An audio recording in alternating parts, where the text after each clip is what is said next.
You don't have to look the part to lead the room. And I am living proof of that. Hello, everybody. My name is Ivy Ledon. Welcome to Reclaiming Your Space, where we talk about identity shifts, specifically in the fitness realm. A little bit about me. My name is Ivy Ledon. I am a former professional dancer turned master group fitness instructor, now returning back to dance as a director of dance at a dance program for a high school.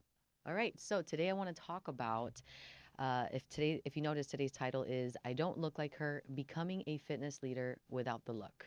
Okay, so today we're going to confront industry standards and how I show up anyways as a fitness instructor, even when I don't look like the stereotypical part or the influencer standard prototype. I want to first talk about a time where I didn't fit the visual aesthetic or the visual look, I would say, of a fitness instructor, and it was really 305 Fitness. So we're going to take this back to 2017, where I moved to New York. I'm originally from Miami, but I moved to New York and I entered the space of group fitness. Please keep in mind that I was a dancer, and even though I'm telling you that I was a dancer, and perhaps in your mind, some of your minds, you'll say you were a dancer, so you definitely looked the part. Please keep in mind that body dysmorphia is very real. And at that time frame, I thought that I didn't even look like a dancer, stereotypically speaking, so much less a fitness instructor. Okay. But when I got to New York, I found the opportunity to become a group fitness instructor with 305 Fitness, which is a boutique studio for dance cardio, dance fitness.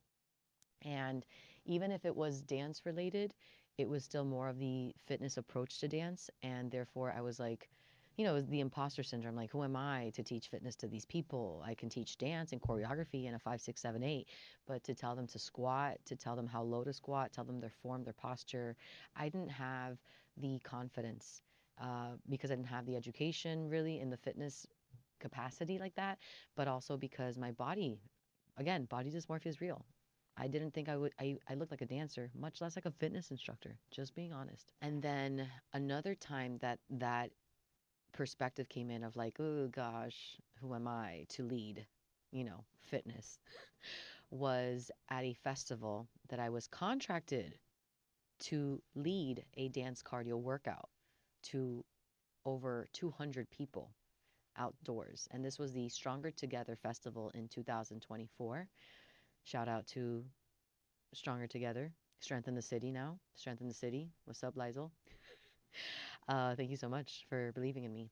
But essentially, that was another opportunity for me to either, shy away or step forward. And that request of me to come forward and lead a workout, knowing, honestly, knowing that I don't look like the stereotypical fitness instructor, was really scary because I said, who's going to stay in a class with a dance teacher who looks like that? And so let's not talk about the fact that I don't look like a fitness instructor.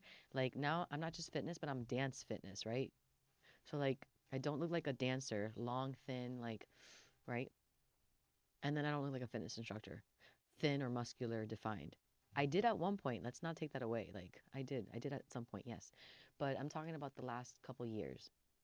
And I'm also going to include even the years prior to those that I'm talking about because again, we talked about body dysmorphia. So, long story short, like I've never thought that I looked the part, and this is why I think this is important for me to tell you this because maybe, just maybe, you think you don't fit the part or you don't look the part, but I'm here to tell you that that's bullshit.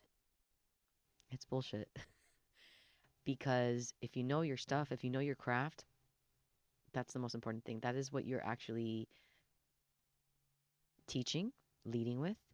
And it's not to say that you don't put it into practice. Life is life, it happens. There are seasons in life. But you can, and you do have the education and the experience to apply it should you want to. So I just want to say that. And that's what this podcast is really about today. Another point I want to make is, how that awareness made me feel internally and professionally. I'm sure some of you are thinking and you're like, well, you felt like an imposter, you felt like this and that, but like how did that affect you? Did you actually stop? Did you keep going? Like obviously you're here, you're talking, so like how did you get to this point, you know? And honestly, it made me feel pretty anxious. Like when I was at 305 Fitness in New York City, I was already kind of nervous and anxious to step into a room full of like New Yorkers. If you're a New Yorker or if you know one, drop it down in the comments because I love you guys. Thank you for thank you for asking me to be my most authentic self. Um, which leads into the next segment. But I was anxious walking into that room of 33 individuals who are bosses, work hard, are serious about their fitness, you know? Thank you for accepting me. But I was very anxious, as well as I was anxious with the Stronger Together festival. I was on a stage. The difference was one, I was in New York in a group fitness studio for the first time, and the other one, I was on stage and not as a dancer, but as a dance fitness leader, right? So I was definitely anxious. Now, I want to say that the shift from seeking validation to embodying purpose is what allowed me to really step forward in spite of the way that I looked or came across to people based off of how my appearance was or is. So essentially, I know that you're listening to this and you're like, how did you get to the point where you are accepting like the fact that you don't have a six pack or that you have your fupa. Your fupa in English is like your pouch, which I do have. I don't want to stand up now, but you could see, right? Yes, I'm unapologetic. This is who I am. However, I needed to just like accept it. And one thing I will say is I didn't shy away from the opportunities that were presented to me. I didn't do that. I stepped forward with them, even scared, even anxious, even worried, even with self doubt, even with the imposter syndrome. I still stepped forward. Um, and I think that the stepping forward, it like, it gave me no choice but to accept. Like when I got on that stage, you guys, at the Stronger Together Festival, for example, and my leggings were extra tight and there was a little extra like fat coming out, right? And my arms, I usually cover my arms because my arms is like something that I'm not like so totally crazy on and they're flabbing around, right? I didn't fucking care. I just stepped forward and I knew that we were going to dance, and I knew that I'm good at this. Like this I love doing, this I enjoy doing, and if there's anything that I know that they're going to take away from this experience is the fun that comes out of dancing as a dance workout. And that's what I led with. That's what I led with. And I think that the radical acceptance of being on that stage, knowing, right, that I don't look like the typical fitness instructor, yet I'm screaming at the top of my lungs, I'm laughing, I'm moving at a level 10, full out, screaming with at the top of my lungs in my best instructor voice, that voice, and 4 and 3 and 2, let's go. I think everybody was like, bitch, yes. Like it allowed, it gave the space, energetically speaking, for others to do the same with themselves. Boom. That's really what it was. And I think that if I can leave you with something right now, is that the more that you just accept yourself where you are and meet yourself where you are, you get out of your way and then you activate what you're being called to do in this now moment. Hello? You doing that enables others, impacts others, inspires others, motivates others to do the same for themselves. And can you imagine a world if all of us were doing that? Because I can. I want to be a part of that world. Cue Little Mermaid, Ariel. Part of that world. All right, moving on. That was the shift from seeking validation of like, oh my God, but like, I don't look the part. I don't look cute. I don't look tight. I don't look fit. I don't look right, to just being like, actually, this is much bigger than like me and the way that I look. I'm being called and requested and on demand to be on that stage to lead this group into high energy. Got it. I'm gonna do that. I'm not here modeling, right? Okay. So, and I meant modeling like pictures and stuff, but I was modeling an energetic behavior. Okay. So I want to move forward and I want to say Reminders that people are drawn to energy, not just appearance. These are notes that I took for myself, but I just want to say that exactly. People were drawn to my energy. People were drawn to my energy at that event. People were drawn to my energy at 305 Fitness when I taught those classes. That's really all it is. People gravitate towards your energy. Your energy is something that's very palpable. People can feel it, they can see it, they can read it. So if you're not secure in yourself, people are going to pick that up. Now, how they interpret it is on them. Meaning, if you're unsure of yourself one day, let's say you're giving a class, one person may interpret that energy like, oh, she's a little nervous. Okay, I want to be here for her. Another person might interpret like, she has no idea what she's doing. I can't trust her. Another person might be like, why is she so like quiet and like, why can't she look at my eyes? Did I do something wrong? Does she not like me? So your energy, right? Which is, let's say that you are in that nervous, imposter syndrome space, right? Doubting yourself. The way that people are going to receive that energy is on their own. So you can't control that. But what you can control is yourself and your own energy. So what you do is you accept where you are right now. We've been saying this in this podcast specifically. Accept yourself, meet yourself in this now moment, and lead with your good energy, with your heart, with your skill set, with whatever you feel grounded and rooted and confident in. Because I felt confident in the fact that I knew I could give one hell of a class. That I knew I could do. The rest was just like all in my head. Oh, I don't look the part. Oh my God, they're judging me. What if my fupa comes out? What if this shakes and jiggles? What if another girl leaves and then she complains that I don't look like what? Stop. Just give one hell of a class. That's it. That's all you have to work on and do. So energy is so palpable. People read that immediately, whether you like it or not. You can read energy, right? You can read other people's energy when they walk into a room, when they're talking to you. It's the same thing. So I wrote here, the amount of times I hear about how my energy has impacted others is overwhelming. It truly is. Like, and that's what I keep on leading with because that's the response to me is like, oh my God, your energy, Ivy, one of a kind. Thank you so much. Okay, granted, got it, noted. I'll keep it up. Okay, now, the doors that opened when I chose to be seen. What were the doors that opened when I chose to be seen as I am? When I met myself and I accepted myself as I am in this now moment, right? Like, what were the doors opening? Okay, here we go. Ready? So, by me accepting myself as I am and leading forward with my heart, because that's what I lead with, and good energy, my heart, high energy, let's drop them down. Starting in 2018, I was able to get on the Cosmopolitan magazine for 305 Fitness as a representative for a stretching guide. Let's leave it at that. But it was for Cosmopolitan magazine. The next thing that opened up for me was a collaboration with 305 Fitness and DJ Tiesto.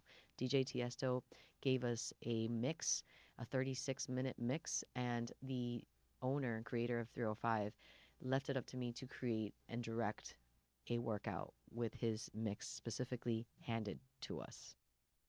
I know. That was so cool. I love you, DJ Tiesto. If you ever hear this, since I was 14 years old, I've been listening to you. All right. After that, the New York Post. Because of that video, the New York Post also launched us as 305 was opening up a new studio. The New York Post used that as a piece of content to talk about the fitness space in New York. And guess what they put as the visual representation of that article? Me. Me and five other people that were in that music or workout video with the DJ Tiesto collaboration. Yeah.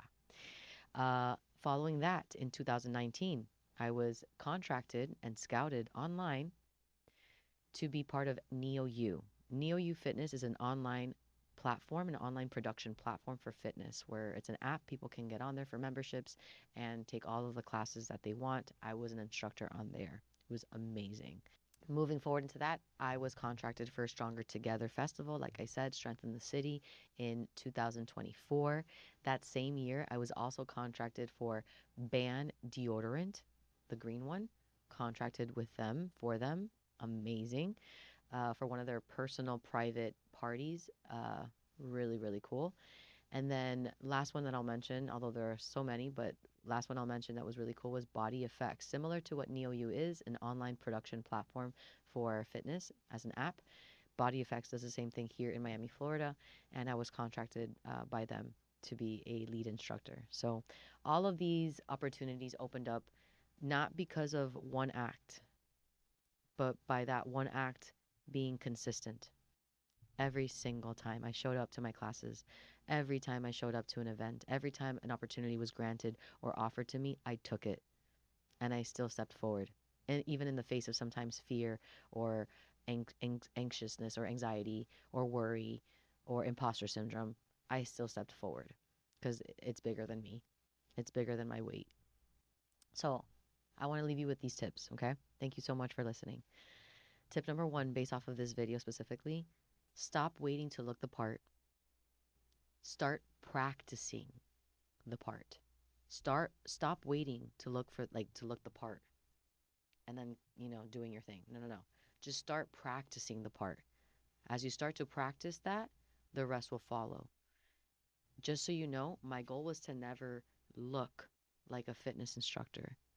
My goal was to always lead as a fitness instructor. And that's what produced. Okay. Number 2 tip. Your story is more relatable than perfection.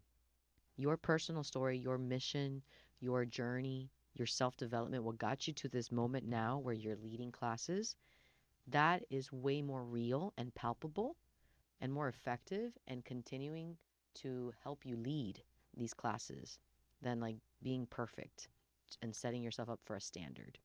Facts. People want real things. Okay? They want to feel related. Like they want to feel resonance. They don't want this image and this idea of perfection that they'll never reach. How are you going to build your community? How are you going to build intimacy and closeness with your community, with your clients, with your members, with your memberships, with your right, et cetera, et cetera. Be real, not perfect. Okay. Tip number 3 out of 4. Confidence isn't a dress size, it's a decision you renew daily. Hello, mic check. Confidence isn't a dress size, it's a decision you renew daily. You get up out of bed one day and you're like, oh my God, I am so bloated. My face, inflamed. I have acne. Anybody? Just saying. That this is probably hormonal, that this is probably digestion. Yeah, I know. We're working on it, okay? But we're talking about other things today. I know. And we can talk about that. Let me know in the comments below if that's something that you would like to talk about too, like, or hear my process with nutrition, because I am diving more into that as well personally. But confidence is not a dress size, you guys. It is something that you renew every single day. You talk to yourself through every day. Today, for example, I'm just going to give you this example today. I didn't feel comfortable wearing this today. I thought I would, but guess what? Your girl has gained some weight since the last time I wore this. And yeah, I felt a little uncomfortable putting this on. It felt uncomfortable because it doesn't feel like what I felt like before. Does that mean that I wasn't going to come in here and do this podcast for us? No. No. It means like, oh my God, okay, well, she's thick today. It means, okay, so then thank goodness that the body was made to expand and contract, because then ultimately it's my choice as to how I want to play this out. Eat a little healthier, smaller portions, drink more water, less stress. I can drop down in some weight. That's me. That's me. Right? So I'm not going to punish myself essentially for gaining a little bit of weight. I don't deserve that. And neither do you. Last tip I want to leave you with here, okay? Are you with me? Authenticity creates community faster than aesthetics ever will. I mean, hello, mic drop. I just said that. How are you going to build your community, right? If you're creating this super, super out there, standard of perfection, it gets old very, very quickly. People cannot relate to that. People can relate to authenticity. Oh, look, there's my instructor. Is she okay? Oh, she's letting us know right now. Hi, everybody. Welcome. I'm so happy that you're here. I'm feeling a little bit under the weather today, but I'm going to push through because you guys are my community and I love being here for you. Your community's like, I love her. In spite of her feeling like shit, she's still here. Also, what a lesson. That means that when I feel like shit, I should consider like, do I need a rest or can I just push just a little bit? You're modeling behavior. You're role modeling in that way. Be authentic, honest, and true. That is the best advice that I can give you. And I'll be honest, that one actually I saw at 305 Fitness. There were some instructors that were leading with perfection and some that were leading with just like pure authenticity, like unapologetic.